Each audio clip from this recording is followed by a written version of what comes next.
Bonjour à tous les quatre. Avant de parler du psychodrame entre l'Élysée et la place Beauvau, psychodrame qui est un tout petit peu alimenté par le président de la République. Il aurait très bien pu retrouver Bruno Retailleau comme prévu ce matin, faire leur réunion, parce qu'il y a plus grave qu'un entretien dans les colonnes de Valeurs Actuelles. Mais avant cela, je voulais commencer par une parenthèse heureuse. Et c'est ce que je disais dans l'édito, signe qu'en France, on a encore le sens de la fête. On peut organiser des événements sportifs réunissant des centaines de milliers de Français, et pas que, il y a des gens du monde entier qui viennent découvrir le Tour de France. Vous n'avez pas de voitures brûlées, vous n'avez pas de bagarres entre supporters, vous n'avez pas d'arrêtés préfectoraux, ou alors, si ce n'est que pour éviter qu'il y ait des extinctions, rébellions, des écolos radicaux qui viennent... oui, ben voilà, exactement, ils sont 2 sur 300 000, mais quand même. Et pour certains, c'est la France-France, vous savez, le Tour de France. C'est la France des beaufs, c'est la France des gueux. Vous avez vu Madame Chikirou, députée LFI, qui se moque de Fabien Roussel, très heureux d'être sur la route du Tour de France. Bon, je vais commencer avec une séquence. Je dis aux auditeurs d'Europe 1 de tendre l'oreille, parce que c'est une image en caméra embarquée, mais finalement, rien que le son vous donne les larmes. Avant-hier, vous avez eu la première victoire française dans ce Tour de France. Et donc, on est en caméra embarquée avec le directeur sportif de la Soudal Quick Step. Et on va découvrir donc l'émotion de David Bramati, qui est le directeur sportif, au moment où vous avez Valentin Paré-Pinte qui remporte la 16e étape du Tour au sommet du Mont Ventoux. Regardez. Allez Valentin, allez, dai Valentin, go, go, go. Victoire de Valentin.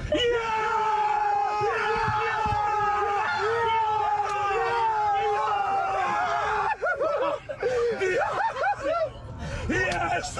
Yes! Thank you, Ilan! Thank you, Pascal! Oh, yes! Yes!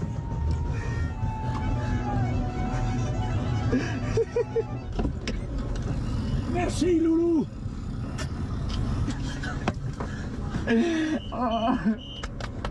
Good job! Thank you, Dad! Vous allez dire que je suis fragile, mais moi, quand je vois ces images, j'ai les larmes aux yeux, Alexandre Devecchio. Je suis heureux de voir ça. Je suis heureux de voir cette joie, cette passion. Effectivement. Bah, bien sûr, c'est magnifique. Et d'ailleurs, je pense à vous, Alexandre, parce que dans les colonnes du Figaro, Michel Bernard, magnifique, ouais, le papier de Michel Bernard. Lisez-le ce matin. Des bonnes lectures. Le Tour de France, un rendez-vous avec l'enfance entre les majestueux décors français, les pelotons qui défilent sur les routes comme autant de taches de couleurs et les noms savoureux des cyclistes. L'écrivain raconte avec nostalgie et poésie ses premiers souvenirs du Tour de France. Vos premiers souvenirs du Tour de France, Philippe Bilger, c'est quoi? Quand j'étais au collège à Montargis et que tout à coup on apprenait qu'un Français avait gagné. Nello l'aurait dit, enfin il y a... Les chroniqueurs sont trop jeunes pour avoir ces noms dans la tête, mais je me souviens de... Alors que j'ai perdu la mémoire pour des choses capitales, ouais. Je l'ai gardé pour des choses relativement... J'ai retenu votre numéro de carte bleue, si vous avez un souci, Philippe Bilger, ne vous inquiétez pas. Mais ce qui est exceptionnel avec le Tour de France, c'est que c'est un lien qui se crée de génération en génération. Moi, ma Madeleine de Proust, je peux vous la raconter, c'est en plein été, dans le sud-est de la France, avec mon grand-père qui s'endort toutes les 3 minutes pendant le Tour, mais qui, quand il se réveille, il me parle de Coppi, qui me parle de Merckx, qui me parle d'Anctil, et cette passion-là, il me l'a transmise. C'est ensuite avec mon grand frère, sur les routes, on essaye de faire la même chose que les cyclistes, évidemment, à quelques kilomètres heure en moins, peut-être aussi un peu moins de PO pour certains, mais je ne veux pas polémiquer, Gabriel Cluzel, et c'est le plaisir de se retrouver, c'est la France qu'on aime, en fait. Exactement, c'est une fierté française, d'ailleurs, la séquence que vous avez montrée était très belle. Déjà, les étapes qui jalonnent la France des provinces, maintenant qu'on appelle des territoires pour faire chic, mais en réalité tout le monde peut aller assister finalement au Tour de France près de chez soi.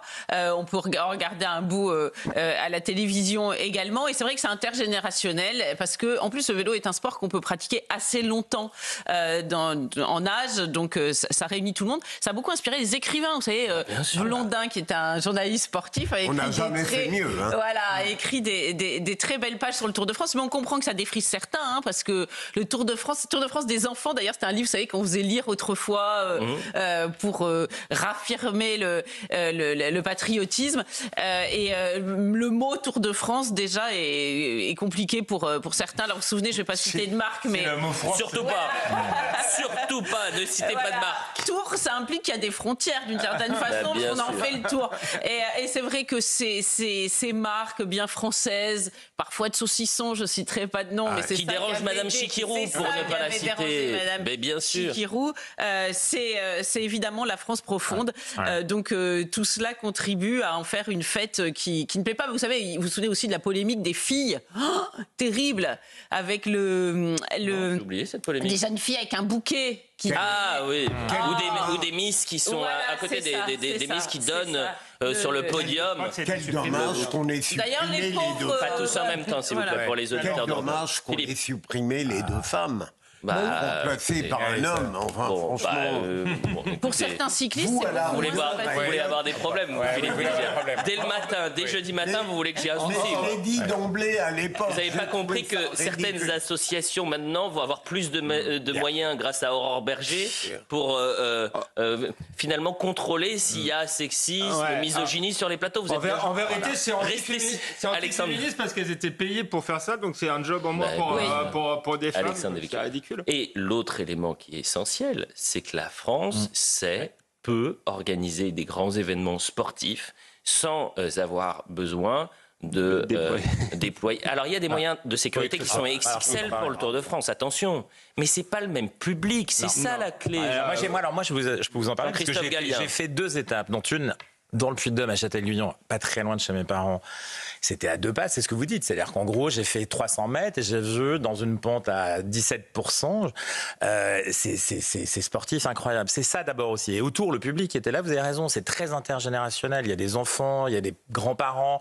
C'est un sentiment de vacances. Je pense que c'est un moment aussi où on retrouve non seulement la France dont vous parlez, mais c'est aussi l'ouverture des vacances. C'est très important. Et en même temps, je vais vous dire... En même temps, si vous voulez, dans la période, j'ai pour mon travail beaucoup voyagé et c'est un événement rarement aussi international. Rarement vous avez en France un élément qui pendant 3 semaines, si vous voulez, raconte la France au reste du monde, amène le reste du monde. Les audiences sont incroyables. À regarder évidemment des sportifs exceptionnels. D'ailleurs, les marques aujourd'hui, vous parlez des marques qui sont dans la caravane du Tour de France, mais les marques sont sur les maillots. C'est beaucoup des pays. Vous voyez, ils se trompent pas. Ils savent que c'est à cet endroit-là qu'il faut s'exposer, sans dépenser autant d'argent que dans le football, par exemple, mais pour avoir une audience très importante. Donc, si vous voulez, des pays comme les Émirats Arabes Unis, des pays comme Israël, vous voyez, ils se retrouvent là. C'est quand même, vous voyez, Bahreïn, ils se retrouvent là. Donc, c'est un terrain géopolitique très important et je vous assure que ce point-là est à souligner aussi, très fortement. Je ne savais plus ce que je voulais dire. J'allais poursuivre. Non, c'était pas sur la sécurité. Il n'y a aucun problème. C'est pas grave. Les gens ne sont pas derrière des grilles. Comme Philippe Belgière, j'ai eu un... Ils ont l'air des mémoires. J'ai toujours votre numéro de carte bleue, mais je ne savais pas ce que je voulais dire sur le Tour de France. Bref, ce sont des images qui font du bien et c'est important de relayer ces belles images de supporters français, mais pas que, vous l'avez dit. Vous avez entièrement raison. J'ai retrouvé ce que je voulais dire. Vous savez que c'est l'événement sportif annuel le plus vu au monde. Le Tour de France. Par audience cumulée. Pas au moment où ça se passe. Sinon, c'est le Super Bowl aux États-Unis. Bien sûr, mais. Le football américain. Par audience cumulée, 3 semaines, c'est ça. Exactement, 3 semaines. C'est dans le monde entier qu'on regarde le Tour de France. Donc, merci aux cyclistes. Vive le Tour de France. On espère un tout petit peu plus de victoires françaises jusqu'à la fin du Tour. Puis bon, on ne parlera pas de dopage, on ne parlera pas de ça, parce qu'on ne va pas polémiquer ce matin. Autre polémique, alors là, cette fois-ci, c'est le psychodrame. Tous les médias vont en parler. Je suis sûr qu'ils sont quasiment en édition spéciale. Et on va passer 2 heures à faire de la petite poloche. Mais là, on est au-dessus de l'aspect simplement popole. Il y a quand même quelque chose qui se passe entre l'Élysée et le ministère de l'Intérieur. Il devait y avoir une réunion ce matin entre M. Retailleau et le président de la République, Emmanuel Macron. Et cette réunion, elle est reportée. Elle a été reportée par le président de la République. D'accord ? Ça intervient 24 heures après les déclarations de Bruno Retailleau en disant en même temps, ça ne fonctionne pas, je ne suis pas macroniste, je suis gaulliste.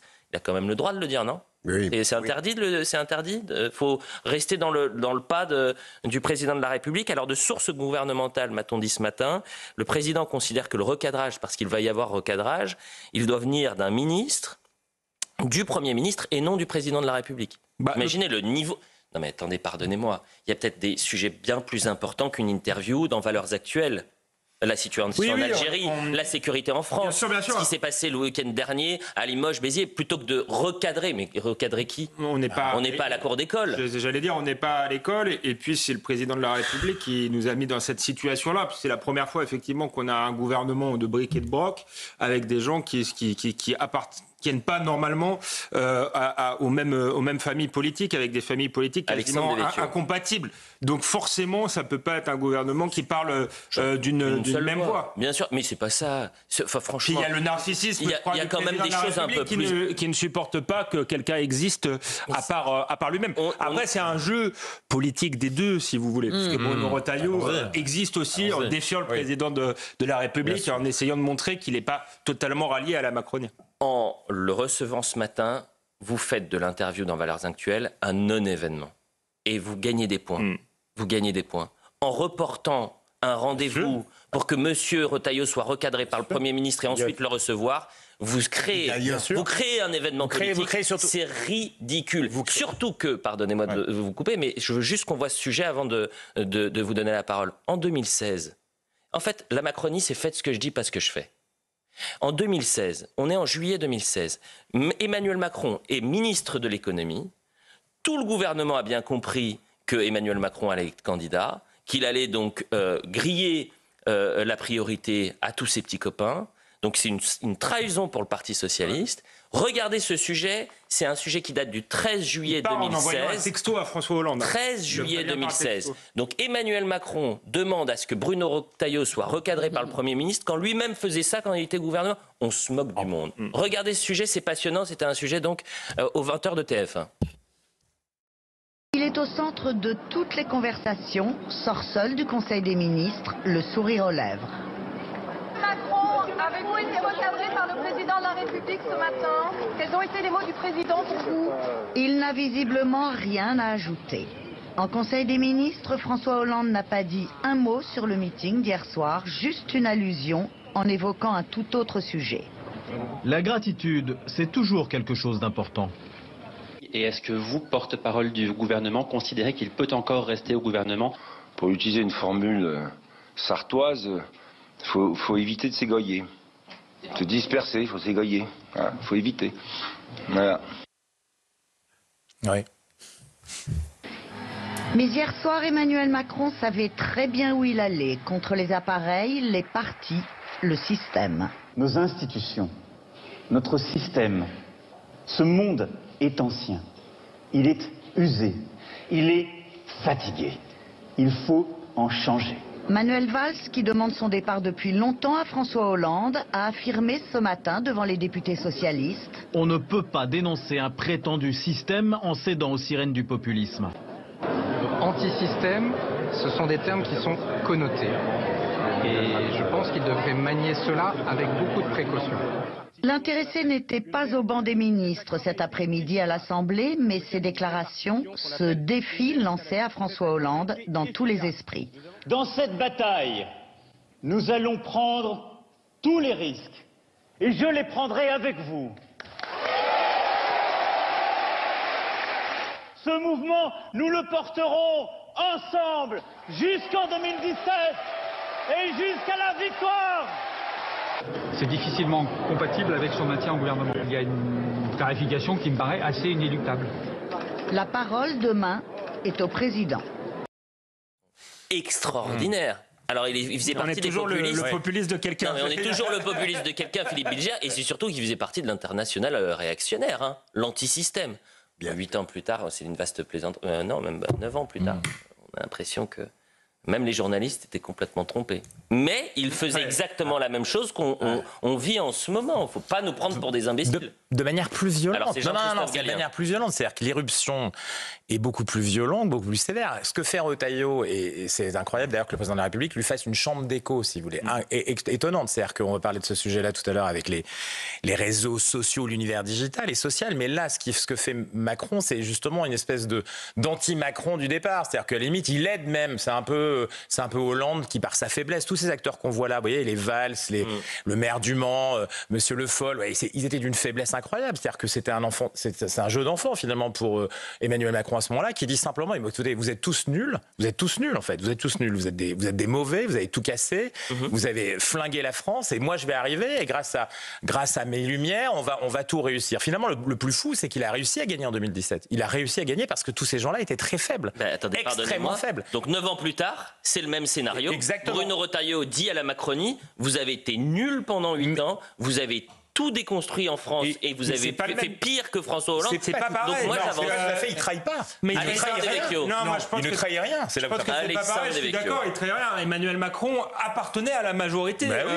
Il était je ne sais pas s'il était au PS, mais il avait été fait par François Hollande. François Hollande avait une majorité claire. Là, c'est pas du tout pareil. On a une espèce de coalition, et dans une coalition, c'est normal que chacun s'exprime et joue sa partition. Donc le contexte est très différent. Bruno Retailleau ne doit rien à Emmanuel Macron, alors qu'Emmanuel Macron devait tout à François Hollande, et ça s'est terminé, je ne sais pas si on a entendu tout à l'heure, par un texto d'Emmanuel Macron à François Hollande. Il lui a dit « Je quitte le gouvernement » par texto. C'est quand même un manque d'élégance incroyable et un manque de courage, parce que quand vous partez, vous regardez la personne droit dans les yeux et vous lui expliquez pourquoi. Et puis, pardonnez-moi, il faudrait écouter ce sujet de 15 fois, parce que c'est un réquisitoire XXL pour Emmanuel Macron, qui se présente en 2016 comme le candidat anti-système, et qui a nommé à tous les postes les plus importants, tous les éléphants du Parti socialiste. Mais les journalistes doivent aussi pas faire leur examen de conscience, parce que quand j'ai écouté le commentaire, il est évident qu'Emmanuel Macron n'était pas un candidat anti-système, mais il était le système. Exactement. Alors, au lendemain de ce sujet présenté aux 20h de TF1, on est donc le 14 juillet, on a déjà diffusé la séquence hier, mais moi je vais la repasser tous les jours, tant qu'on parlera de cette histoire Bruno Retailleau et Emmanuel Macron. On sera d'ailleurs les seuls à faire ça. Il n'y a aucun média qui ressort les archives d'Emmanuel Macron, qui a trahi son camp en 2016 et qui a trahi François Hollande. D'accord ? Et vous avez raison, Alexandre Devecchio, de rappeler que ce n'est pas la même situation. Bruno Retailleau est membre, en quelque sorte, il n'est pas un adversaire. Mais quoique, ça peut. Idéologiquement, c'est un adversaire de la Macronie. Et surtout, là, il profite d'une situation qui a été déréglée par Emmanuel Macron. François Hollande, écoutez-le, c'était donc au lendemain de ce grand sujet aux 20h. Et puis c'est surtout la question qui est posée. Vous savez, chaque 14 juillet, il y avait l'interview pour le président de la République sur les grands enjeux des mois à venir. Il y a des règles dans un gouvernement. De cohérence. La première règle, c'est la solidarité, c'est l'esprit d'équipe. C'est de défendre le bilan, c'est d'être à plein temps dans sa tâche. Et donc, c'est une règle qu'il doit respecter. Puis, il y en a une deuxième. Dans un gouvernement, il n'y a pas de démarche personnelle, encore moins présidentielle. Ces règles essentielles sont celles de la composition d'un gouvernement. Je n'en dirai pas plus.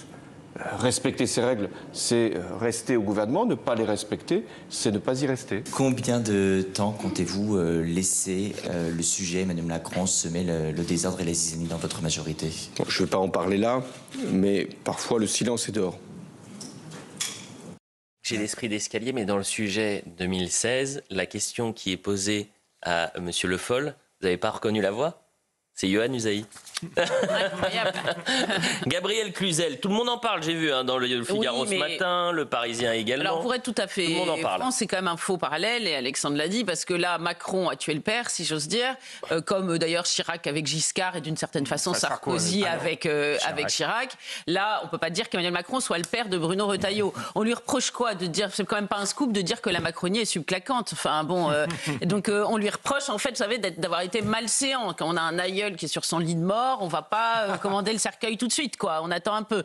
Donc là, c'est ce qu'on lui reproche. En réalité, je comprends pas l'attitude d'Emmanuel Macron. Il se drape dans sa dignité, mais il sert Bruno Retailleau. Bruno Retailleau a besoin de cela. Il a besoin de se démarquer de la Macronie pour que ce passage au gouvernement ne lui colle pas à la peau politiquement. Il aurait mieux valu qu'Emmanuel Macron l'ignore. Puis j'ai envie de dire, on aimerait que Emmanuel Macron ait la même fierté offensée à l'endroit de Tebboune qu'à l'endroit de Retailleau. C'est un peu dommage qu'il ne traite pas Tebboune comme Retailleau. Voilà. Ou alors, Emmanuel Macron a très envie qu'Édouard Philippe lui succède. Je pense que c'est plutôt de la psychologie. Mais là, on va sur le. Mais restons sur la psychologie parce que pour le coup, c'est le plus important. La Macronie ne supporte pas la contradiction. La Macronie va aller sur un terrain moral lorsqu'il y a divergence idéologique, divergence de ligne politique. Que le terrain moral. Je prends pour exemple les tweets des lieutenants macronistes. Je rappelle quand même aux téléspectateurs et aux auditeurs d'Europe 1 qu'il y avait les jeunes En Marche, qui s'appelaient avant les jeunes avec Macron, qui ont publié un message. Ils étaient choqués par les déclarations de Bruno Retailleau. Ils ont juste changé de nom il y a un mois. Hein. Avant, ça s'appelait les Jeunes avec Macron. Maintenant, ça s'appelle les Jeunes En Marche. Donc la Macronie repose bien sur un homme, Emmanuel Macron. Mais moi, ce qui m'intéresse, c'est le terrain moral. Agnès Pannier-Runacher qui dit faut présenter les tweets. Diviser ne constitue pas un projet. Prisca Thévenot, pourquoi Bruno Retailleau passe-t-il son temps à lui taper dessus? Olivia Grégoire, le macronisme a de l'avenir, le respect aussi, la morale. Elisabeth Borne, agir ensemble exige du respect mutuel. La moraline en permanence, Philippe Bilger, c'est insupportable. Bien sûr, mais il faut bien comprendre aussi que, alors que le président cherche désespérément à démontrer qu'il peut encore être utile jusqu'en 2027, que la Renaissance vienne à son secours d'une manière d'ailleurs catastrophique. C'est assez logique, hein, franchement. Mais comme l'a dit Gabriel, c'est évident qu'il donne de l'importance à Bruno Retailleau il crée l'événement. Et celui-ci a énoncé un grand nombre d'évidences dans son entretien. Hein. Mais alors peut-être aussi que ça le sert un peu, parce que, pardonnez-moi, Emmanuel Macron est hors jeu depuis des mois. Hors jeu. Vous voyez les sondages, c'est le plus impopulaire, le tandem le plus impopulaire de la Ve République. Hier, on proposait un sondage sur le bilan sécuritaire d'Emmanuel Macron. Oui, 81% des Français le jugent négatif. C'est 5 points de plus en l'espace d'un an. Donc c'est une catastrophe. L'économie est en train de s'écrouler. Et là, peut-être que il revient au centre du jeu politique et médiatique avec cette affaire. Je veux juste qu'on écoute Bruno Retailleau, parce que hier après-midi, il était sur le terrain avec Annie Genevard. Et on lui pose la question, est-ce que le Conseil des ministres hier était glacial? Parce que les journalistes politiques, ils adorent. Vous savez comment ça se passe. Ils envoient 12 000 messages. Il y a les ministres qui balancent tout. Parce que la loyauté, c'est pas un mot qui est dans le dico ni des journalistes politiques et rarement du côté des politiques. Et en général, d'ailleurs, je dirais. Ah oui, c'est vrai, c'est une valeur en qui général, la loyauté. Mais écoutez, Bruno Retailleau, hier après-midi, il dédramatise. La priorité, c'est l'Algérie. La priorité, c'est la question de sécurité. La priorité, c'est l'économie. C'est pas des tensions ou des petites phrases dans des magazines. Bruno Retailleau. Écoutez, le Conseil des ministres, Annie Genevard était là, s'est déroulé totalement normalement, d'autant plus que pour le ministre de l'Intérieur, c'était un Conseil des ministres important, où il y avait un gros mouvement préfectoral, il fallait nommer une dizaine de préfets, ils ont été nommés, et il fallait, mon général, nommer, je crois, une dizaine aussi de généraux de gendarmerie, ils ont été tous nommés, voilà. Donc ça s'est très correctement passé. Circuler, il n'y a rien à voir. Voilà ce qu'il voulait hier après-midi, Bruno Retailleau. C'est surtout qu'il se régale. Qui se régale?